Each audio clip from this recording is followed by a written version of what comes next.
माझं सोलापूर न्यूजमध्ये आपल्या सगळ्यांचं स्वागत. ही झालं पाहिजे. गेले 3 दिवस झाले अंजनगाव तेलोबाची इथं छत्रपती शिवाजी महाराजांच्या अश्रूर पुतळा बसवण्याच्या जागेवरून एक वाद निर्माण झाला होता. देवस्थान आणि गावकरी असा तो वाद निर्माण झाला होता. त्याच्यामध्ये देवस्थानची भूमिका ही होती की ही जागा देवस्थानची आहे, त्यामुळे देवस्थानच्या जागेत हे पुतळा न बसवता थोडा पलीकड जिथं सरकारची जागा आहे, गायरन आहे, ग्रामपंचायत जागा आहे तिथं बसवावं आणि म्हणून करता 3 दिवस त्या गावामध्ये संघर्ष होता. परंतु आज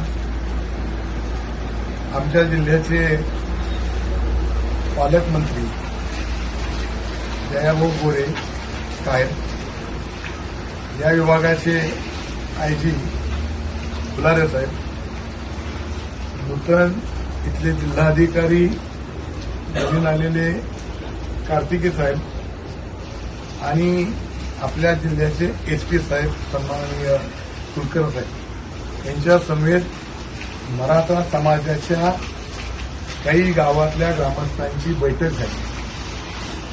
सकाळपासून जो वाद होता तो 814 ही जागा मोजावी आणि त्या जागेच्या ती जागा देवस्थानची आहे, ती जागा सोडून इतरत्र महाराजांचा पुतळा बसवावा आणि मराठा समाजाची मागणी होती की तुम्ही सक्षम अधिकाऱ्याकडनं ती जागा मोजा आणि ती जागा मोजल्यानंतर जर शिवाजी महाराजांचा पुतळा त्याच्यामध्ये आला तर दुसऱ्या ठिकाणी आम्ही हलवायला तयार आहोत.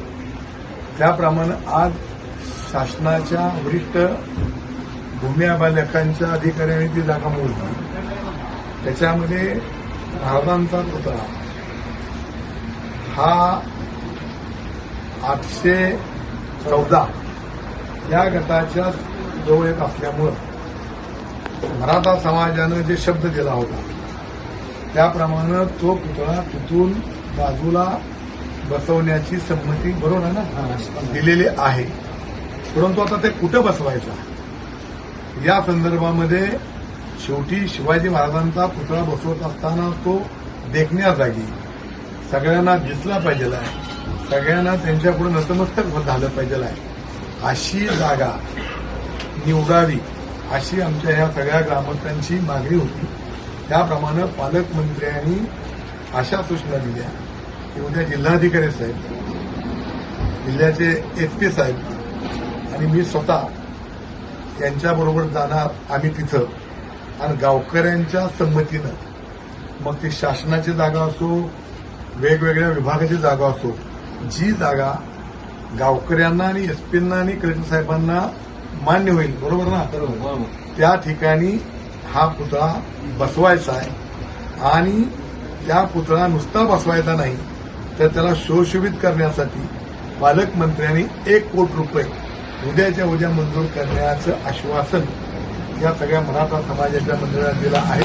त्याबद्दल मी त्यांचं स्वागत करतो आणि मराठा समाजाच्या माझ्या सगळ्या कार्यकर्त्यांचं मी इथं अभिनंदन करतो की तिने ह्यातून मार्ग काढला, त्याबद्दल धन्यवाद. माझं सोलापूर न्यूज या यूट्यूब चॅनलला सबस्क्राईब करा आणि बेल आयकॉन प्रेस करायला विसरू नका.